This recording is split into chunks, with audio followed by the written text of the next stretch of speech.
nombreuses, reposent essentiellement sur des suppositions physiopathologiques dont Benali nous a démontré dans sa précédente diapo.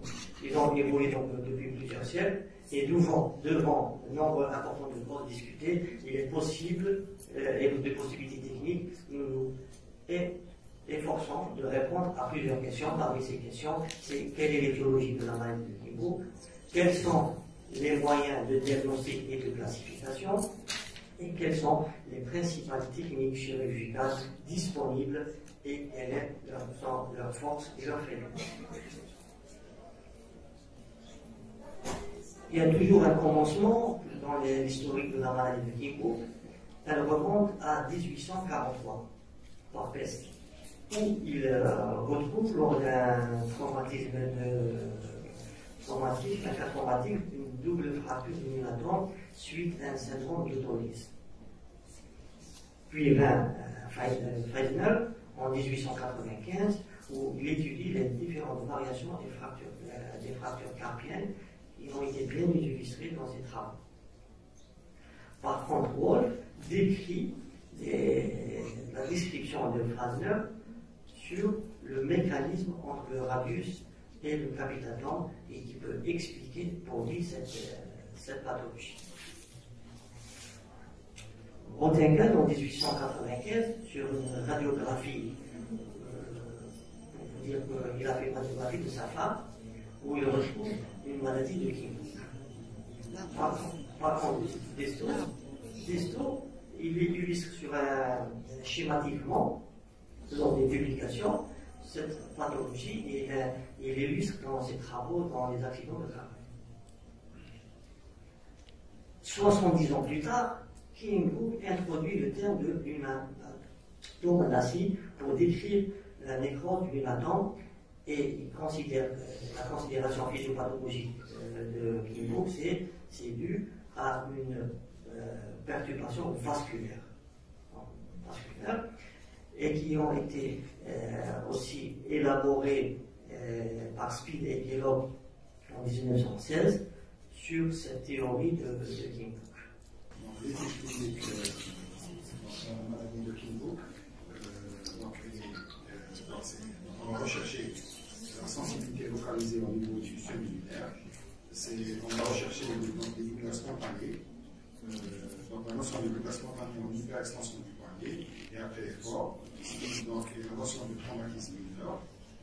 Est-ce que donc on va rechercher si ces douleurs sont associées ou non à une limitation de la mobilité.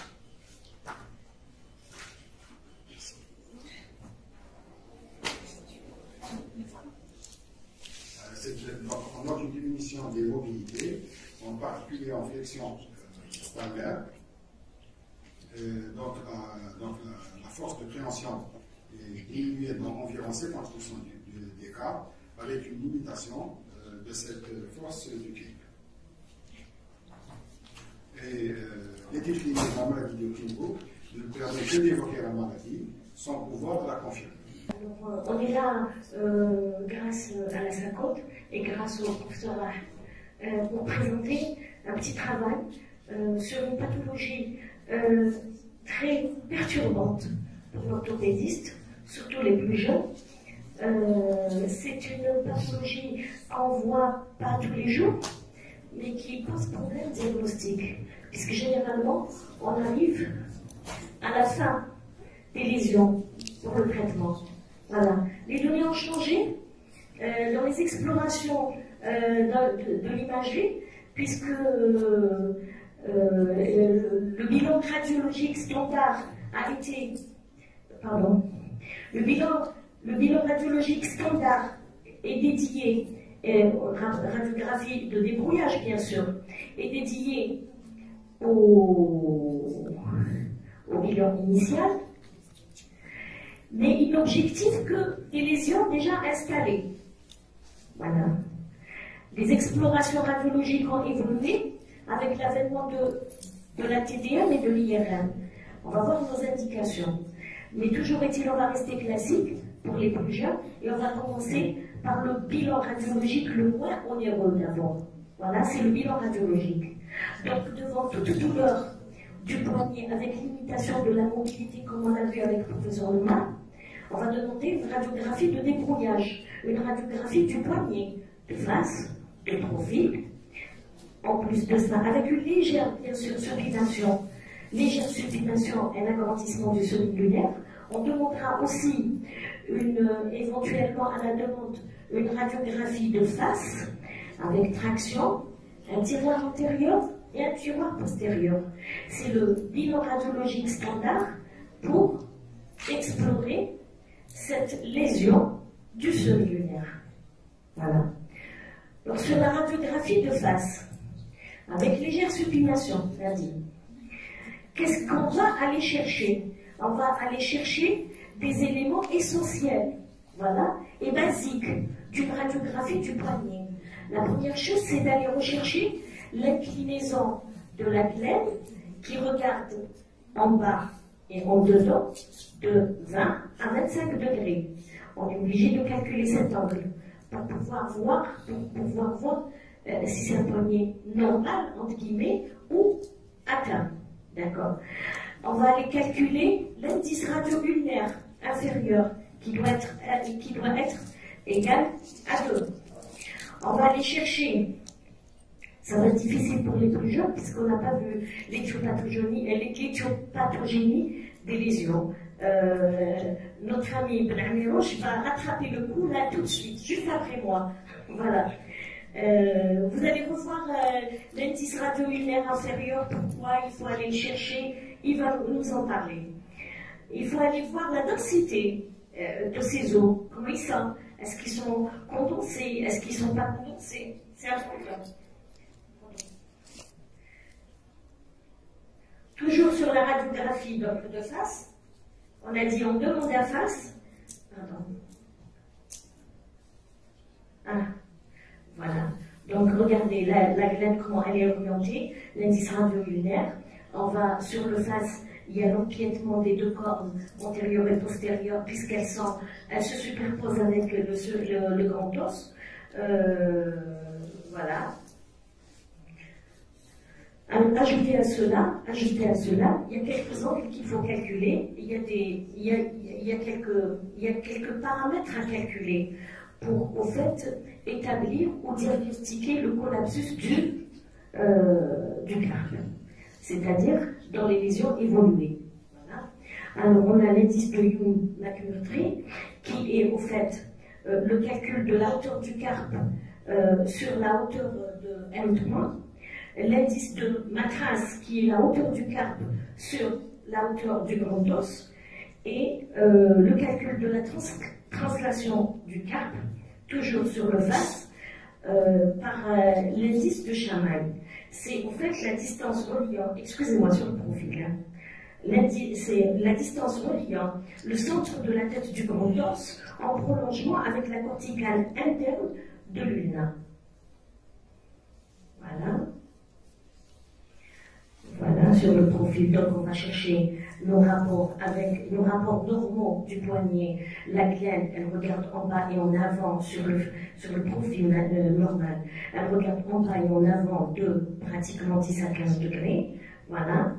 La corne antérieure du semi-lunaire est visiblement un peu plus basse que la corne postérieure. Et la face postérieure du semi-lunaire épouse bien. Elle est visible aussi sur la radiographie, elle épouse bien, en fait, la glaine radiale. Voilà. Et alors que la concavité inférieure du semi-lunaire est logée, se loge dedans la tête du grand os. Sur l'inclinaison radiale de profil, alors le lunatum dégage franchement la corne postérieure et par la bascule postérieure.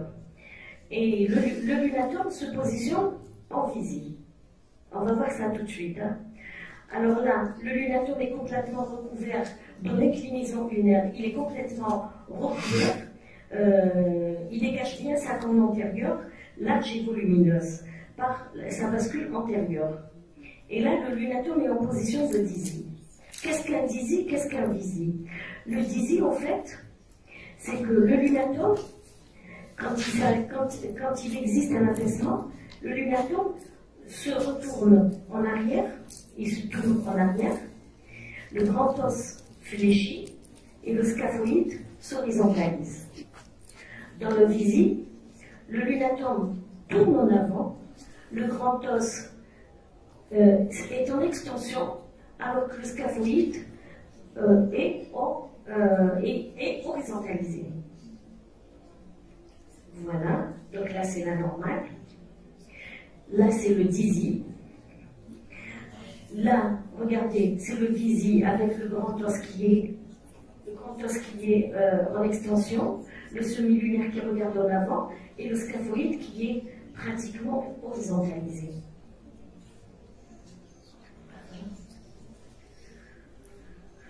Qu'est-ce qu'il faut calculer? Certains angles sont importants à calculer. Pourquoi? Parce qu'ils ont un but thérapeutique. Les calculs sont importants. Pourquoi? Parce qu'ils vont nous donner le stade lésionnel et donner l'indication thérapeutique. D'accord? Voilà. Les différents angles à calculer sont là sur le profil. Pardon, excusez-moi.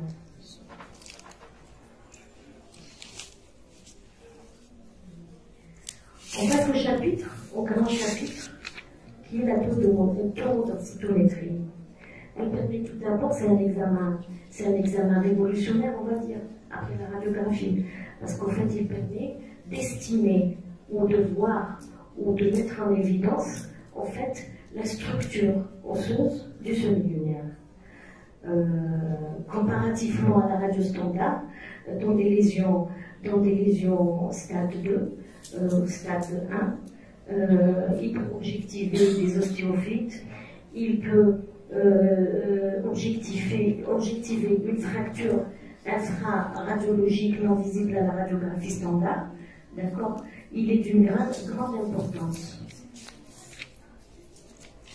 Voilà, regardez les lésions sur la radiographie A petit a et sur la radiographie sur le scanner petit c. Regardez cette fracture intra-osseuse qui n'est pas visible à la radio standard. L'IRM, qui est un examen de choix actuellement, permet de diagnostiquer les lésions à un stade de début, à un stade 1. D'accord? Puisqu'il permet de visualiser des plages nécrotiques localisées pour lesquelles un intérêt certain pour le traitement conservateur. Et enfin, l'avènement de l'arthroscopie a pu donner des images morphologiques et permet une classification. La preuve, c'est que Ben et Ben ont pu développer une classification basée sur l'atteinte de la surface, portant en fait six types. Voilà, du moins des lésions de 0 lésion jusqu'aux lésions les plus graves. Voilà, tout ça en arthroscopie. Et cela dans le but d'améliorer en fait le traitement et le pronostic fonctionnel du poignet. On va parler un petit peu des micropathologies. Le fait déjà de faire un petit peu le chapitre de radiologie, on va comprendre un petit peu mieux cette pathologie. La maladie de Kibourg, donc, est une pathologie qui est rare. Un siècle après sa première description, son étiologie reste toujours mystérieuse, inconnue et complexe. Son origine est multifactorielle et plusieurs facteurs favorisants ont été avancés. Aucun ne peut être reconnu comme exclusif. Ces facteurs donc peuvent être anatomiques, artériels, traumatiques, génétiques et virales, voire même métaboliques. Certains facteurs anatomiques ont été, pour les facteurs anatomiques, certains facteurs anatomiques ont été avancés puis non retenus, notamment, comme l'a démontré Thienban, qu'un rhumatome de petit diamètre et de petite taille serait un facteur prédisposant à la maladie de Kibourg. La forme du lunatome ainsi que la couverture du lunaton par le radius semble avoir un impact dans la maladie de Kienbock, mais on verra tout à l'heure que ce n'est pas des causes et c'est beaucoup plus des facteurs favorisants. D'autres facteurs, l'inclinaison frontale de la surface articulaire du radius par rapport à l'horizontale, normalement elle est en moyenne de 25 degrés, regardons en médiane. Lorsqu'elle est plus horizontale, la surface de contact avec le scaphoïde diminue, et alors que la surface de contact avec le semi-lunaire augmente, donc les pressions entre radius et lunaton augmentent. Mirabello, 1987, retrouve que la pente, il y a une faible pente radiale chez les malades atteints de Kienbock. Selon la théorie mécanique, la nécrose est la conséquence d'une charge excessive avec un effet casse-noisette entre le capitatum et le radius. Beaucoup d'auteurs ont trouvé une relation statistique entre la maladie de Kienbock et variance ulnaire négative, et une modification de longueur du radius et de l'una va impacter la répartition de ces forces exercées sur le cap. Et on montrait qu'un raccourcissement de l'una augmenterait les charges sur la radio scaphoïdienne et lunaton, contrairement à un raccourcissement du radius de 2. Et cette hypothèse a été confirmée par les travaux de Hutten et Gelbermann.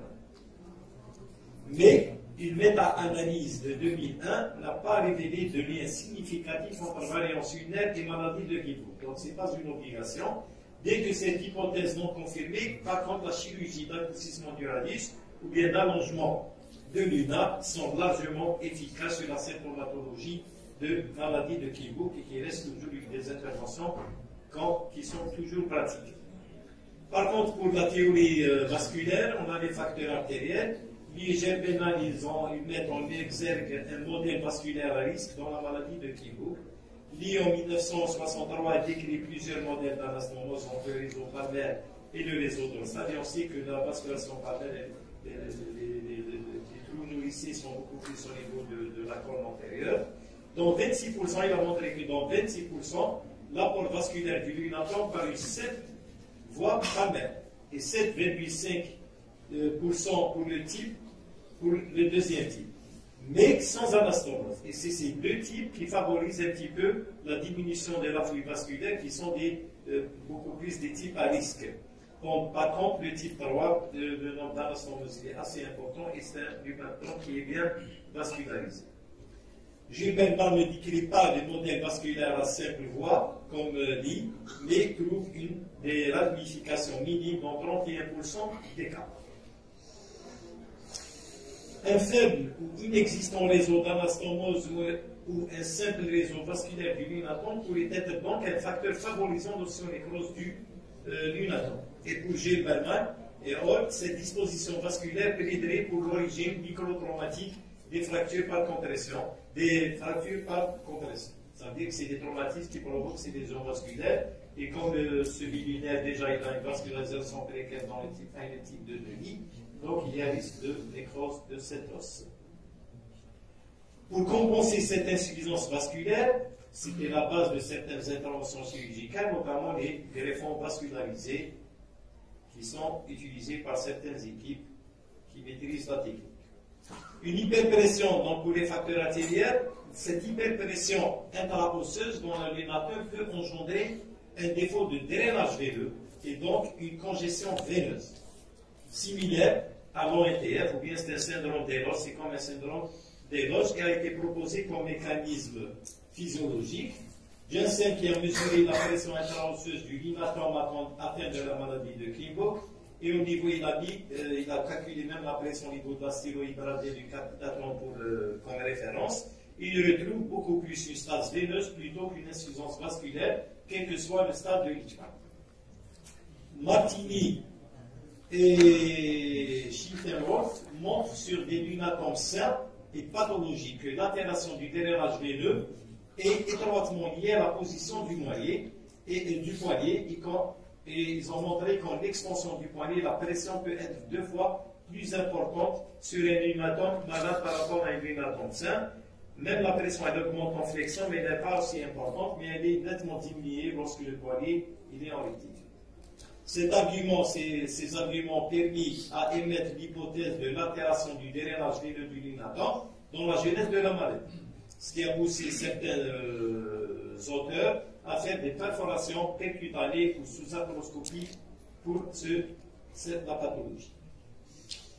La nécrose, les nécroses traumatiques connues, c'est la nécrose avasculaire du lunatum, peut être également post-traumatique, et on retrouve 72% d'antécédents traumatiques dans l'histoire des patients, qu'il s'agisse des suites du fracture isolée, ou bien du luxation post-luxation périlunaire, ou bien les autres causes de traumatisme du poignet.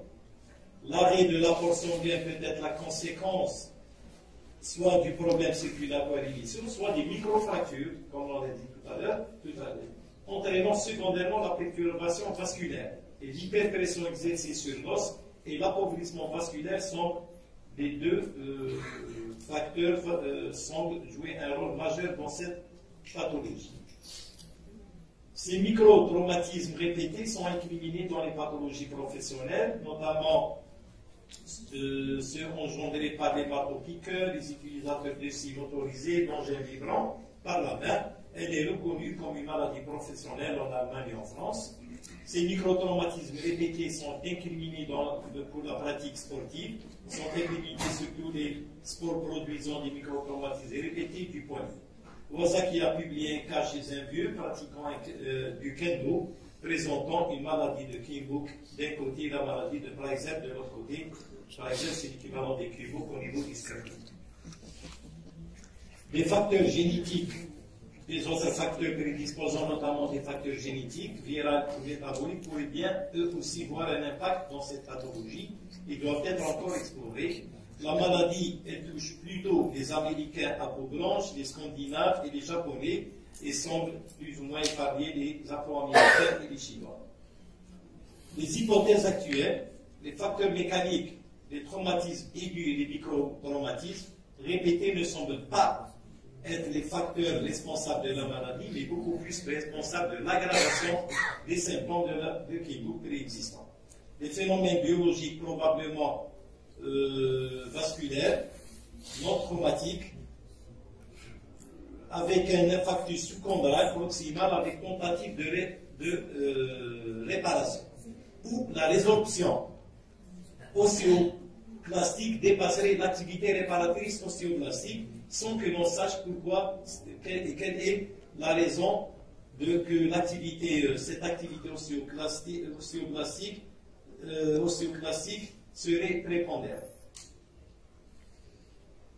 On va faire un petit rappel sur les classifications anatomopathologiques de la maladie de Kienbock.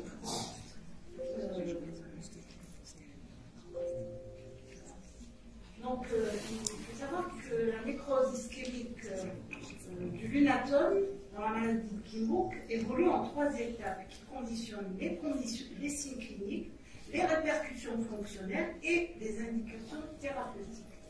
Le premier stade, c'est un stade qui modifie la trame osseuse. La forme générale de l'os est conservée, on verra les différentes classifications.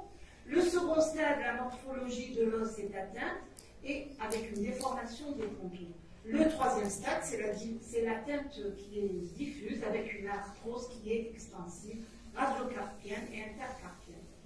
Différentes classifications. Stahl en 1947 décrit un système de classification radiographique et pathologique qui a été modifié par Lichtmann en 1977 et qui est actuellement la plus utilisée. Donc, en général, ces différentes classifications, on retrouve toujours le stade pré-radiologique avec un stade de condensation, d'où l'importance de l'IRM, le stade de déformation du lunatum, puis du cas, et enfin le stade d'arthrose. La classification de Lichtmann, elle a été décrite en 1977, c'est la plus utilisée. Elle comporte 4 stades radiographiques de gravité croissante. Elle est fiable et reproductible.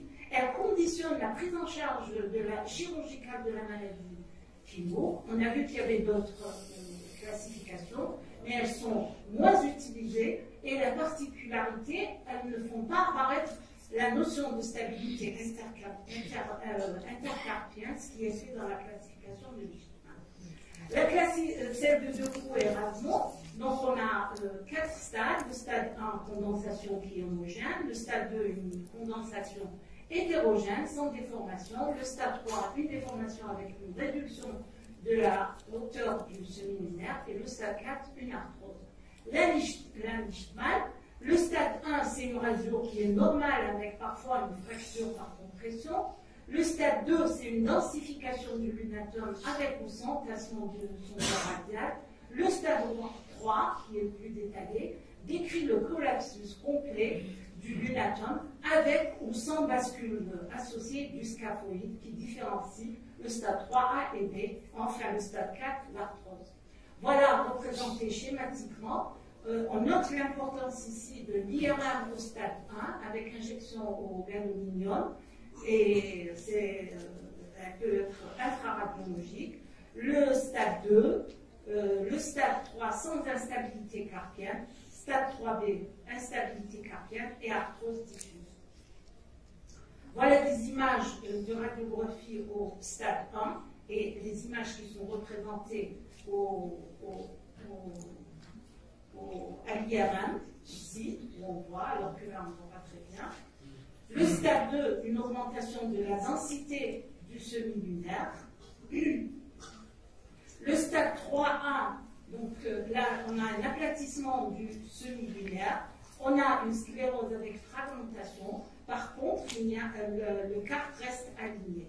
Contrairement au stade 3B, où on voit que le carpe, c'est bien une bascule du scaphoïde. Le stade 4, c'est l'arthrose qui est diffuse, radiocarpienne et médiocarpienne. Un résumé ici, où on voit l'instabilité. Une autre classification, c'est la classification de Schmidt et Lantz. C'est une classification qui est à l'IRM, qui apprécie donc l'état vasculaire d'une semi-lunaire, qui est en 4 stades, et elle peut aussi apprécier la nécrose. Le stade 1, c'est une vascularisation normale. Le stade 2, on a un œdème de la moelle osseuse du semi-lunaire sans atteinte corticale. Le stade 3, une nécrose partielle. Et le stade 4, un collapsus et une nécrose plus importante. Une autre classification qui n'est pas utilisée, c'est celle de Bolin-Bull, qui est une classification radiographique et IRM. Le stade 1, donc on a l'IRM qui montre cette ligne sous-chondrale en hyposignal et un remaniement œdémateux sur moins de 50% de la surface articulaire et les stades différents stades jusqu'au stade 4. Une autre classification arthroscopique, celle-là, de Bain et Beck, qui est basée sur l'état, le docteur Beneida l'a cité, elle apprécie les surfaces articulaires qui sont non fonctionnelles. Le stade 0, c'est normal. Le stade 1, on a une atteinte de la partie proximale du semi-lunaire. Le 2A, proximal du semi-lunaire et la fosse radiale. Le stade 2B, on a une fissure du semi-lunaire. Le 3, c'est une surface articulaire, donc les deux surfaces du semi-lunaire, la fosse. Et enfin, 4 surfaces articulaires qui correspondent à la partie proximale du capitatum, le lunaire et la fosse radiale. Enfin, la classification de Bechler, celle-là, elle associe la radiographie, l'IRM et l'arthroscopie. On a 4 éléments à rechercher. L'IRM, c'est la vascularisation. La TDM, c'est la structure et la forme du semi-lunaire. La radio standard, c'est l'architecture carpienne. Et l'arthroscopie, c'est l'existence du nom d'arthrose. Ces différents stades se font progressivement. Le stade 1, donc tout est normal, on a une vascularisation qui est perturbée. Le stade 2, c'est la vascularisation, et à la TTM, on peut retrouver une forme perturbée du semi-lunaire et sa structure. Le reste est normal. Le stade 3, précoce, au fur et à mesure, on a une évolution. Le stade 3, tous ces signes sont retrouvés. À l'arthroscopie, il n'y a pas d'arthrose. Le stade 3 tardif, on commence à voir à l'arthroscopie de l'arthrose. Par contre, à la radio, il n'y a pas d'arthrose. Et le stade 4, tous les éléments sont retrouvés. Un résumé donc des différentes classifications. Donc, après toutes ces classifications, tout ce bilan, il faut dresser un retentissement sur ce semi-lunaire. Le retentissement, c'est la hauteur du cap, la désaxation, la forme du semi-lunaire et l'arthrose, et ne pas oublier de préciser le stade. Et enfin, ces deux étapes-là, c'est du scanner, de l'IRM et voire de l'arthro-TDM. L'intérêt de la TDM au stade précoce et même au stade tardif, la maladie de Kimbo, aux débutants, ou à la radio on voit bien, et après injection de gadolinium, on peut retrouver une réaction, un hypocilial. Et dans la forme évoluée, c'est surtout l'IRM, elle a un intérêt pour la nécrose. En conclusion, l'évolution naturelle de la maladie de Kimbo, c'est le passage progressif du stade 1 au stade 4, voire en plusieurs années. Chacun des stades n'est pas forcément douloureux et peut constituer la première approche de la nécrose du semi-lunaire. On a vu l'intérêt au stade 1. Le bilan clinique, il est simple. M. Nomar nous l'a bien signifié. Et c'est un poignet douloureux chronique. Et les explorations paracliniques, donc c'est la radiographie, la tomodensitométrie, mais surtout l'IRM diagnostic précoce. Ces éléments, ces explorations paracliniques sont essentiels et permettent de classer en différents stades et permettent aussi de poser l'indication opératoire et thérapeutique. On continue dans le diagnostic différentiel, tout en sachant que ces pathologies, la maladie de Kimbo, posent des problèmes de diagnostic différentiel. Et grâce à l'IRM qui a pu apporter ce savoir de distinguer des autres causes. On voit bien ici, et on verra. Parmi les diagnostics que nous avons, les statistiques de la littérature, on retrouve 25% des signaux qui sont confondus, donc entre la nécrose et d'autres pathologies. D'où il y a un large éventail de diagnostics différentiels qu'on va voir. Parmi eux, on a le syndrome d'impact lunaire, les kystes intraosseux, les synchrondoses unotriquitales, les pathologies inflammatoires et les lésions traumatiques, post-traumatiques. Quoi, c'est un syndrome d'impact lunaire. C'est un impact où on voit ici à gauche cette image où on voit l'index radiolunaire qui est positif, donc il y a une lunaire qui est plus long que le radius, qui va entraîner des douleurs qui sont médialisées du côté radial et la lunaire, avec un conflit luno-carpien, avec un maximum de la l'IRM, on voit une fixation en T2. Par contre, du côté circonférentiel, proximal, linéaire du lunatum. C'est un côté par rapport à l'lunatum.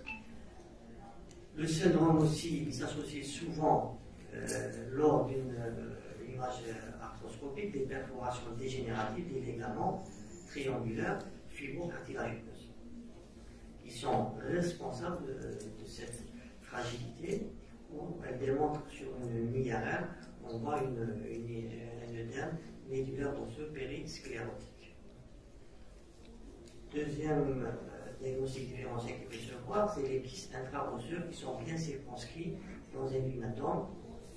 Ils sont, on voit aussi sur le plan anatomique, ils sont reliés avec le scaphoïde, et ça, c'est à proximité des insertions ligamentaires scapho-lunaires et lunatotriquitales. Cela est dû à un développement de l'hypertrophie de la synoviale, qui est de façon englobée dans cette os lunatum et qui va donner une image spécifique du kyste intraosseux qui est généralement asymptomatique et de découverte fortuite. toujours avec le kyste. Ici, on voit une visualisation détaillée de la cavité kystée qui est entourée d'un rebord sclérotique, bien avec un hypersignal en T2 au niveau de cette cavité. Donc, je pense seulement la cavité sclérotique. Aussi, le syndrome uno-triquitral. L'uno-triquitral, c'est une synostose dont la classification a été élaborée par un UNA, et on voit le diagnostic différentiel peut se voir dans le magnétisme avec le stade de type 1. Donc, c'est des formes incomplètes avec une pseudarthrose proximale, et les berges osseuses sont en contact avec le scaphoïde, formant une seule ligne. Comme on démontre cette IRM, on voit un pont osseux qui est classé dans type 1 selon l'INA et par un hypersignal aussi à droite en T2 qui montre une réaction osseuse. Et aussi les pathologies inflammatoires, c'est dû à des érosions subtiles entourées d'un œdème médulaire, des arthrites rhumatoïdes, des spondyloarthropathies séronégative, où il y a ici une atteinte de la synoviale. Toujours, j'insisterai toujours l'intérêt de l'IRM avec injection au cadeau qui permet donc de rechercher aussi les synovites inflammatoires. Et on termine par les lésions post-traumatiques, c'est des fractures qui intéressent l'UNATAN, et généralement c'est des fractures qui sont verticales, post-traumatiques. Il peut y avoir aussi un effondrement des kystes intra-osseux, et l'IRM toujours, c'est le Golden Star qui montre une hyperfixation en T2.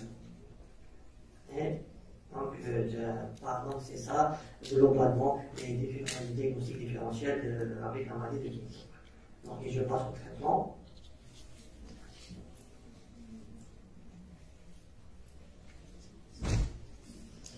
C'est notre traitement en deux. Le traitement conservateur et le traitement radical. Le traitement conservateur, nous avons pris comme deux types de traitements, c'est l'isostonie d'amortissement du radius et l'isostonie du capitateur. L'isostonie d'amortissement du radius avec une variété atypique et unicorticale. Les osteotomies, ils ont l'objectif, c'est de décharger la compression du semi-lunaire, dû aux forces mécaniques. L'objectif aussi, c'est de soulager donc, le plan fonctionnel, avoir une indolence et d'avoir une mobilité satisfaisante. Pour cela, nous allons décrire une technique chirurgicale d'isostotomie radiale unicorticale sur une série prospective descriptive de 39 poignées, 38 patients dans un bilatéral, de 2014 à 2016 avec un recul moyen de 7 ans. Nous avons constaté qu'il y a toujours un retard de découverte de la symptomatologie. Et l'âge, c'est des jeunes, avec un sexe ratio de 1,53. Répartition, on voit que c'est des travailleurs de force, surtout, qui viennent avec un BMI de surplus. Nous n'avons pas constaté de tard associé, sauf pour un cas de sclérodermie. C'est une infirmière qui présentait donc une association de type bilatéral. De même pour les antécédents chirurgicaux, il y a 12% et à venir. Nous avons aussi, pour la notion de tabagisme, retrouvé seulement 34% de notion de tabagisme. Et toujours, c'est le membre dominant qui est droit, qui est préjugé. Pour le ciel, c'était surtout le dorso-palmaire, avec une douleur qui était évaluée par selon le EMA à 9. La force musculaire diminue en préopératoire, côté interne par rapport au membre contralatéral. De même, pour la classification des Leishman, on trouve 56% de stade 2 et avec un âge de sujet entre 30 et 39 ans, 80%. Donc c'est des jeunes. calcul de la correction de sotomie dépendant de la technique simple, indépendant de matériel spécifique à la portée. Nous avons pris en considération la variance unique qui a été décrite par Benahida, qui est très importante dans la thérapeutique, ou lorsqu'il est la variance unique entre 0 et 2, donc neutre ou normal, on a procédé à une sotomie de 1 mm à une scie d'épaisseur de 1 mm. Par contre, lorsque la variance est supérieure à 2, nous avons opté pour une épaisseur de scie de 2 mm en zone métaphysiale oblique. Donc c'est une sotomie de raccourcissement par voie de Henry avec une plaque morpho-adaptive. L'anesthésie, c'était pour nos patients à bloc axillaire et commodité. Délai d'intervention, c'était un peu allongé, et avec une hospitalisation en moyenne 3 jours. On a retrouvé que chez le sexe masculin, 82% des cas avaient un index, une variance unique de 1 mm. Par contre, la technique, le geste de sotomie était dans 71% de 1 mm, parce qu'il y avait une variance unique de 0 à 2. La technique, elle est simple, on faisait voir par voie de Henry, on identifie le carré fondateur, et en respectant si possible le réinsérer après. Mise en place de notre plaque, tracer le trait de sotomie sur cette plaque mise en place par une seule vis, on enlève, on fait notre sotomie et on revient avec la mise en place de notre plaque définitive et réinsertion du carré fondateur. Je sais que des fois ce n'est pas évident de le réinsérer dans les stades avancés parce qu'on le retrouve très amyotrophique. Mais le faire, il faut toujours essayer de le réinsérer. Nous avons retrouvé donc, des douleurs au début, donc des incidents de 3 cas de douleurs internes de la main. Et surtout, donc, il y a des complications, il y a 2 syndromes douloureux régionaux complexes pour 2 cas qui ont évolué après dans l'éducation. Méthode d'évaluation clinique fonctionnelle des scores de Dash et de Nakamura, avec aussi sur le plan radiologique qui a été bien expliqué par Matloul, classification de Lichman, et une mesure radiologique. Les résultats qu'on a retrouvés, donc c'était à partir de 6 mois une disparition complète de la douleur, en plus de 95% de nos patients, avec une amélioration, on peut dire significative, de la mobilité active en flexion et passive. Comme on démontre cette image, on voit qu'un patient à gauche, on voit qu'il a une appréhension pour fléchir son poignet. Par contre, après l'intervention, il a fait avec sourire. Sourire c'est toujours éléquant.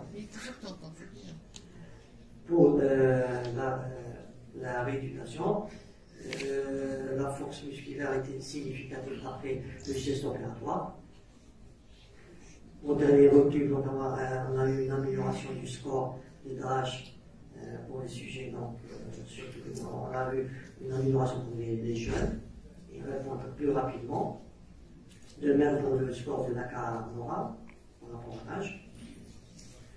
Au dernier recul aussi, on voit qu'il y a un score qui est favorable testé et significatif par les tests de Fischer. On voit qu'il y a un bon résultat. De même, confirmé aussi par le score de Nakamura, 69%. Pour le dernier recul aussi, pour l'activité de tâche par rapport à l'activité comparative, pour les travailleurs de force et les travailleurs manuels. Le délai, malheureusement, le diagnostic de la maladie de Kipo est fait tardivement. Donc, le délai moyen était de 27 mois. Sur le plan radiologique, on va constater par rapport aux variances urinaires, en pré-opératoire, il y a une amélioration parce que la variance est de 0 à 2. De même, pour la hauteur radiale, on note une l'amélioration de la hauteur carpienne, estimée de 8, supérieure à 8 à 18. Pour la hauteur carpienne, selon l'index de Young, on voit qu'il y a eu une nette amélioration. En poste opératoire, il y a une diminution inférieure à 0,51. Par contre, la normalité s'est faite de 12 vers en poste préopératoire vers 20,5% en poste opératoire. L'index de translation, on voit ici, n'est pas significatif. L'index de stade aussi, il n'y a pas eu de modification structurale par cette technique. Le bilan préopératoire, donc tous nos patients ont eu une IRM, TDM, une scintigraphie, c'est vu. Cela, vu que nous avons trouvé un âge moyen de 35 ans, avec des extrémités de 20 à 55 ans, qui est concordante avec la revue de la littérature. Le sexe prédominant, c'est le masculin, et qui conforte les travaux de Fontaine et Garcia et assez stable. La dominance toujours du membre qui est en fonction, et la proportion des travailleurs manuels supérieure à 50, selon la méta-analyse de Stéphane Stein. Par contre, le tabagisme, nous avons trouvé en étude une incidence de 34,2%, qui est légèrement supérieure à l'étude de Stein. Donc le délai de découverte et le délai moyen de 27 mois, donc il est trop allongé par rapport aux autres séries. L'activité professionnelle, donc c'est des travailleurs manuels et de force qui sont élevés dans notre série. Donc la douleur, nous avons constaté que c'est l'un des éléments importants de notre objectif, c'est l'indolence, où nous avons pu avoir 95% de patients qui ont eu une modification de leur douleur vers l'indolence. Paramètres comme a été décrit aussi par l'armée rouge, donc nous retrouvons seulement 28% de variance linéaire négative sur 39 familles. Donc la variance linéaire négative n'est pas significative de magnitude linéaire. L'insertion était faite selon l'indice de satisfaction élevé pour nos patients. Nous avons comparé avec d'autres séries de la littérature, on trouve comparativement de bons résultats par rapport aux autres. Donc c'est une technique qui est simple, unicorticale, donc simple, peu onéreuse, opératoire qui est rapide, fiable, court et à moyen terme, elle permet donc une récupération de la mobilité et l'endurance. La résection de la première condition.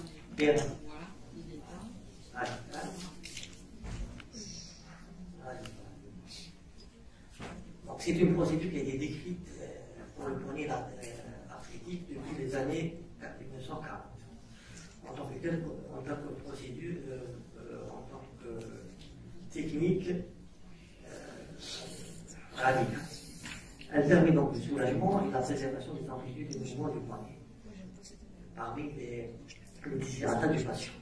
L'inconvénient, c'est la diminution de la force de préhension et conduit à suggérer que la PAC pourrait être meilleure pour les patients qui n'ont pas à s'engager dans les travaux manuels lourds de travail. Voilà, comme étant la technique, elle est simple. C'est une incision qui se fait longitudinale, dorsale, réalisée dans l'alignement du troisième état carpien. Le rétinaculum qui est des extenseurs est ensuite ouvert sur le troisième compartiment, l'extenseur dorsale et l'extensor pollicis tendus. Permet de libérer dans l'extension posée de façon radiale, manière radiale. Ensuite, ces lambeaux, ce lambeau rétiniculaire, sont élevés sur la deuxième et quatrième dorsale compartiment. Sans oublier l'entraîneur interosseux postérieur qui va subir une rectomie. Ensuite, nous entendons donc un ligament qui est visualisé devant nous. Et par exemple, donc la capsulotomie, le long des fibres intercarpiennes dorsales.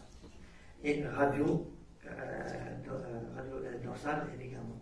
Et ensuite réaliser l'expansion vers la carte, le scaphoïde et le lunaire et le trictran sont ensuite excisés en bloc, généralement, toujours de faire de façon à préserver la cavité lunarienne et la tête du capitaton pour permettre la réintégration dans de bonnes conditions et ne pas tomber dans les arthroses.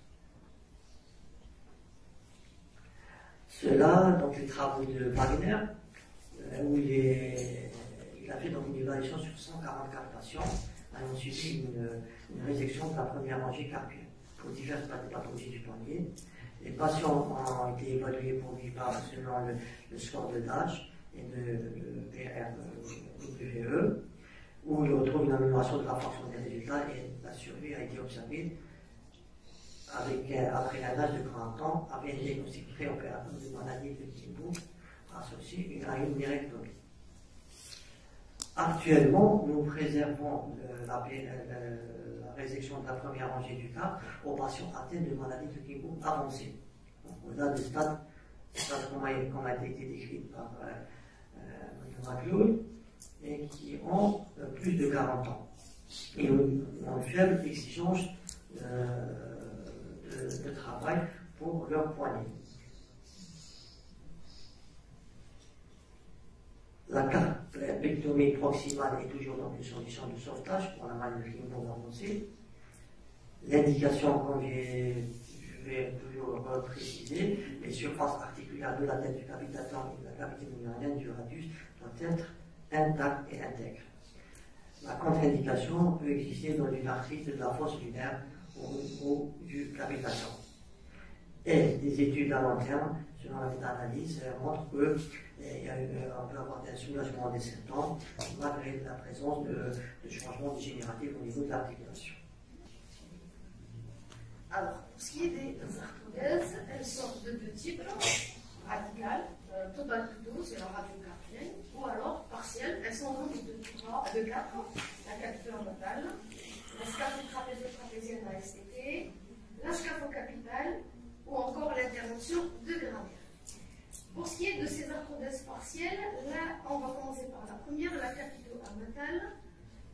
Elle consiste à faire fusionner donc, le capitatum avec l'amatum et avec comme arrière-pensée de diminuer la pression du capitatum sur la face distale du lunatum. En fait, elle augmenterait le risque, les contraintes mécaniques sur la face scaphoïdienne et elle est donc arthrogène. Je n'ai pas trouvé beaucoup d'écrits sur cette pathologie en matière de maladie de Kimbrough.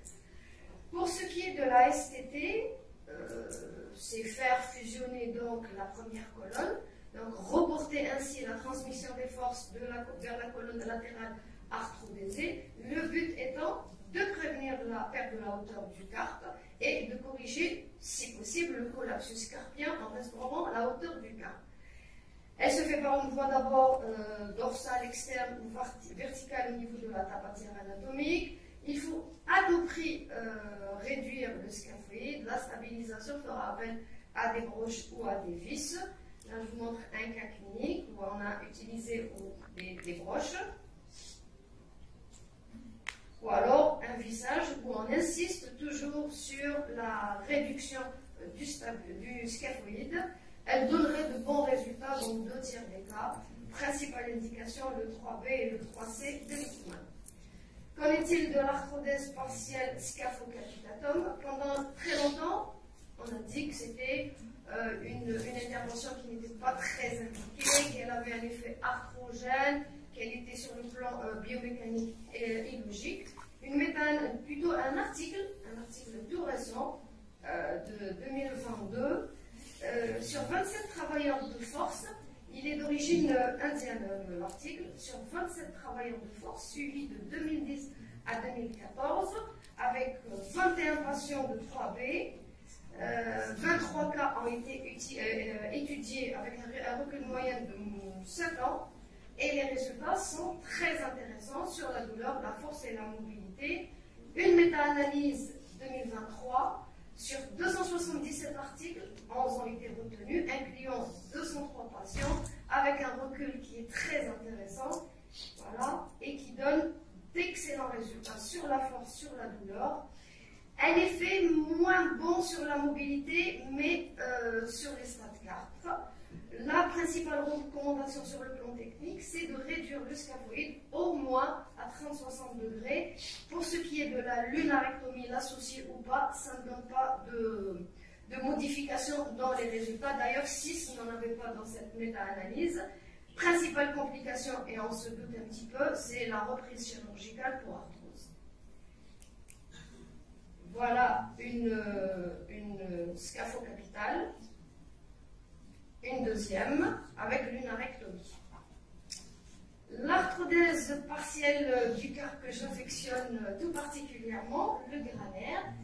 Le principe, c'est de créer une néoarche condylienne, carpienne, en remplaçant le lunatome par la tête du capitatum. On en décrit deux types. L'indication principale, c'est le stade 3 de Litchman.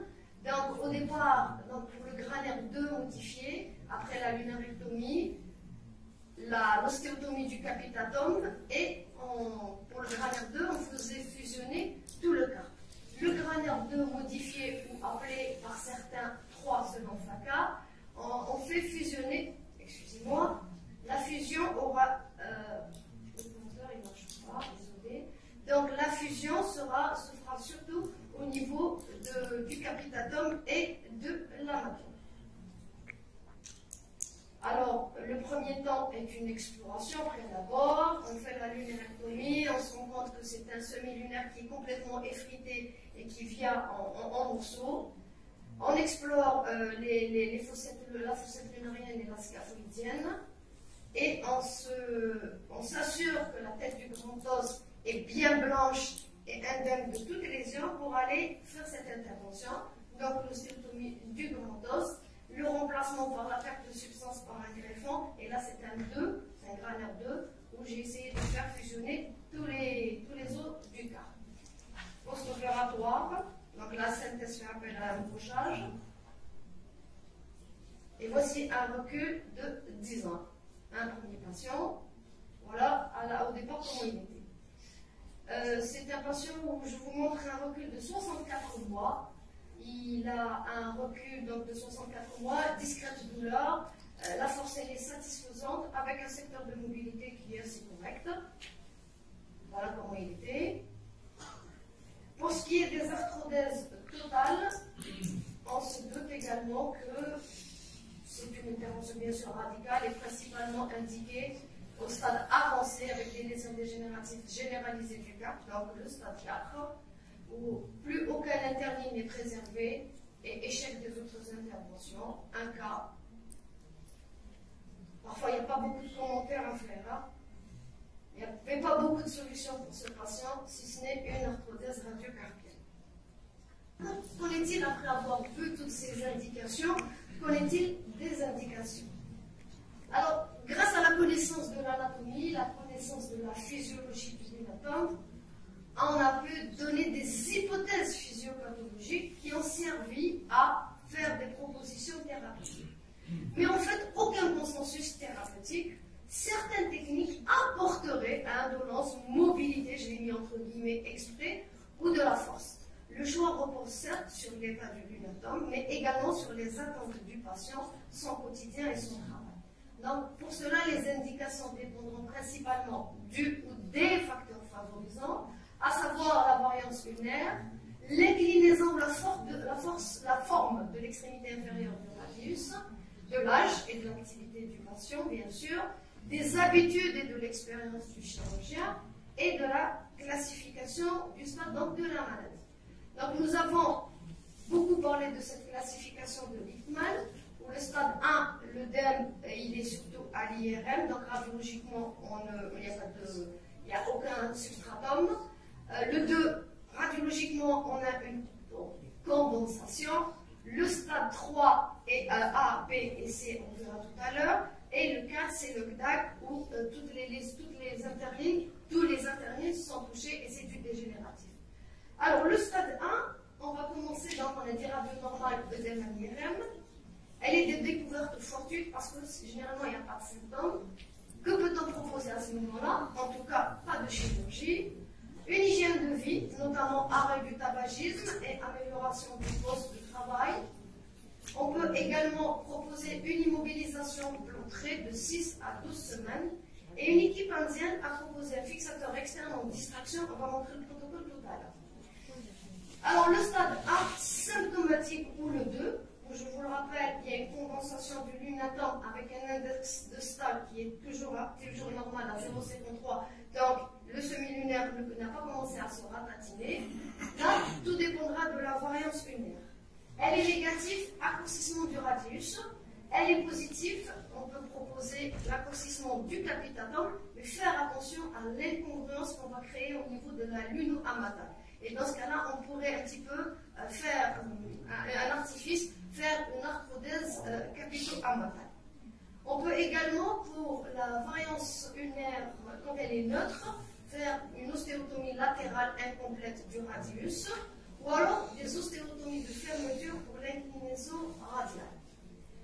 Il y a des nouveautés, bien sûr l'arthroscopie. Alors, une équipe iranienne qui a fait un premier travail en 2021 sur 82 cas, mais la composition du groupe était un petit peu hétérogène et qui avait d'assez bons résultats. Ils ont repris le travail en 2023 avec 40 patients stade 2 et stade 3B et qui ont de bons résultats sur la force, sur la mobilité.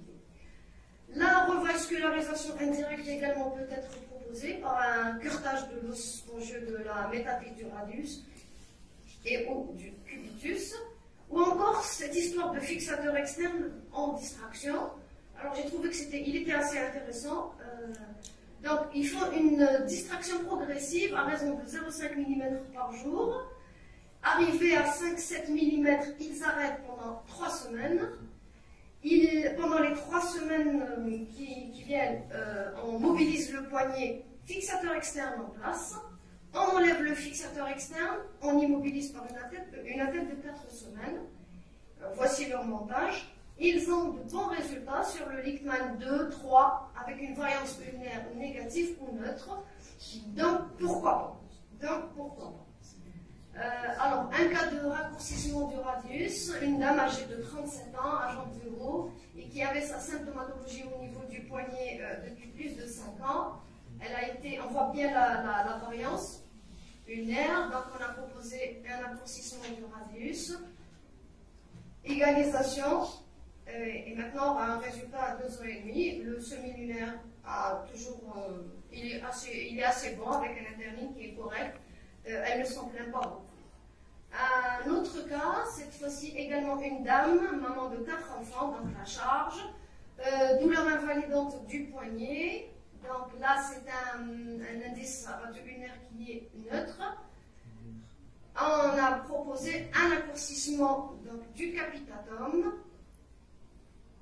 Pendant très longtemps, on a eu très peur du pôle proximal, on pensait à la nécrose. Donc là, résultat en février 2022, non seulement il y a la consolidation du capitatum, le semi-lunaire, il est de bonne qualité, et même un recul récemment, à octobre 2023, il est toujours là, le semi-lunaire il est bon, l'interline assez satisfaisant. J'ai trouvé cette variante intéressante en matière d'ostéotomie du capitatum. On fait un raccourcissement en distal en arthrodésant au 3e état, avec un résultat. Je vous avouerai que je n'ai pas l'expérience de cette technique, mais elle m'a paru séduisante. On peut également associer l'ostéotomie du capitatum et du radius. C'est le cas de ce monsieur. Un premier temps, parce que la variance était neutre, donc on a opté pour un raccourcissement du capitatum. On a rajouté une ostéotomie du radius, surtout pour l'inclinaison. 12 ans post-opératoire, le semi-lunaire, il est toujours là. L'interligne également, pas très joli, mais ça paraît correct. Le stade 3. Alors le stade 3, c'est le stade le plus difficile à prendre en charge. Je vous rappelle, s'il y a une déformation du lunatum avec un index de Stolk, cette fois-ci, qui est en train de diminuer, donc le semi-lunaire qui commence à se ratatiner. Le 3A, l'angle radius scaphoïdien reste normal. Mais le 3B, il commence à devenir, il est supérieur à 60 degrés, attestant d'un collapsus et d'une horizontalisation du scaphoïde. Et le 3C, il y a une fracture coronale. Alors la base du traitement de ces stades avancés, c'est de traiter l'effondrement du semi-lunaire et du quart parfois de retarder l'apparition de l'arthrose. Donc quels sont les moyens? Alors le 3A, s'il n'y a pas de fragmentation, on peut associer les indications du stade précédent selon la variance lunaire. On peut rajouter la revascularisation du lunatome sous arthroscopie, par exemple les cellules souches. On peut faire des greffes osseuses, des transferts vasculaires ou des transferts osseux vascularisés. Mais s'il y a fragmentation, c'est là où se pose le problème. Que proposer? Et là, c'est le patient qui décide. C'est selon sa profession et c'est à lui de prendre la décision. Soit la réjection de la première rangée du quart parce qu'elle garderait un certain secteur de mobilité, ou alors des arthrodèses partielles intracarpiennes comme le Graner 2 ou le Graner 2 modifié. On peut également proposer un remplacement prothétique par des implants en pyrocarbone par exemple. Le stade 3B, où l'angle radioscaphoïdien cette fois-ci est supérieur à 60 degrés, donc il va y avoir un collapsus. Même schéma que pour le stade 3A avec fragmentation du semi-lunaire, donc la résection de la première rangée du quart, l'arthrodèse scaphocapitale, la STT, le Graner 2 modifié ou un remplacement prothétique. On peut faire des associations également à la résection de la première rangée du quart du fait de l'état cartilagineux pas très bon au niveau de la glaine radiale. On peut associer une arthroplastie par la capsule dorsale. Ou encore, à l'arthrodèse STT, on peut proposer un raccourcissement du radius. Et on peut, à toutes ces interventions, ajouter une dénervation, mais qui reste un traitement d'abord. Un cas de 3B, donc alors c'est un jeune de 10 ans, de 30 ans, excusez-moi, électricien, donc il a besoin de mobilité et qui avait très mal au poignet droit. Et on lui a proposé, avec son accord bien sûr, en lui expliquant cette intervention, une résection de la première rangée du quart. Le résultat, à mai 2023, il est toujours électricien. Toujours un 3B, le semi-lunaire est complètement fragmenté, donc on a opté chez ce patient qui est vendeur et qui avait besoin de force et qui se plaignait de son poignet. Il a résisté pendant 3 ans. Donc on lui a proposé un Graner.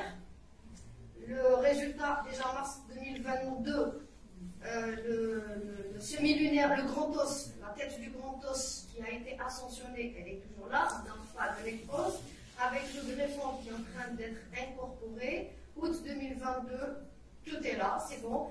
C'est vrai que l'internie n'est pas très bon, mais le patient refuse l'arthrodèse radiocarpienne. Je vous montre cet ancien cas, c'était une jeune femme de 19 ans qui était coiffeuse droitière et qui s'est présentée avec cette radio. Donc chez elle, nous avons proposé un Graner à 44 mois de cette intervention. On a refait des scanners et des IRM et on se rend compte qu'il n'y a aucun signe de nécrose, qu'il y a une bonne fusion intracarpienne et qu'il y a une incorporation du greffon. Je l'ai revu à 15 ans et à 19 ans post-opératoire. Comme le patient précédent, elle refuse toujours l'arthrodèse. Qu'en est-il du 3C? C'est des interventions de sauvetage, arthrodèse STT, arthrodèse scaphocapitale, résection de la première rangée, mais avec arthroplastie par la capsule dorsale. On peut également rajouter les dénervations. Le CDAC, c'est le stade ultime. C'est des interventions radicales, soit une arthroplastie, soit une arthrodèse radiocarpienne. On peut proposer la dénervation qui, par diverses incisions, va insensibiliser les articulations du poignet. Mais les résultats sont inconstants. Je vous montre un cas, c'est celui d'un patient jeune, 33 ans, qui avait une impotence fonctionnelle depuis plus de 10 ans. Il a résisté. Voici sa radio. solution. Et donc, on lui avait proposé une arthrodèse radiocarpienne en janvier 2013, revue en 2023 après révélation du matériel. C'est un patient qui travaille avec son arthrodèse du cou. Donc la sauté, qui a été décrite en 1986 par Almquist, qui a introduit ce raccourcissement du carpitatome dans son arsenal thérapeutique. En 1993, Almquist et ses collaborateurs introduit aussi une technique qui est la fusion capito-amatome avec une sotomie de raccourcissement du carpitatome pour la maladie de Kienboom, pour des indications de la variance neutre ou positive. Le but était de décompresser le subliminaire dans un couple transversal et raccourcissement de la taille du carpitatome qui va entraîner une répartition de contraintes sur l'articulation scapho-trapézo-trapézoïdienne et sur l'articulation triqué-amatome. On va ici sur cette image, on va prendre le dynamique qui se fait au niveau du corps. Là, nous en mettons, et grâce aux travaux en 2004 de Maurice Domo, pour le premier à concevoir une ostotomie de raccourcissement partiel du capitatum du côté ulnaire, dans le but de réduire l'effet sur l'os du cap avec arrangement partiel. Tout en préservant la surface articulaire scapho-capitatum. Donc tout ça, cette technique de sotomie de capitatum a comme inconvénient, c'est la surcharge sur l'articulation scapho-trapèze. Et sous de telles forces, le scaphoïde va adopter progressivement une position de flexion palmaire anormale. Donc cet effondrement va entraîner par rapport à la rangée distale carpienne qui va migrer vers le proximal du capitatum. Donc c'est selon les travaux de Werber, c'est des techniques, la technique du capitatum a ses inconvénients à elle seule. Il faut prendre en considération cet élément. La maladie de Kienboom, c'est une pathologie qui est mystérieuse en dehors des cas post-traumatiques.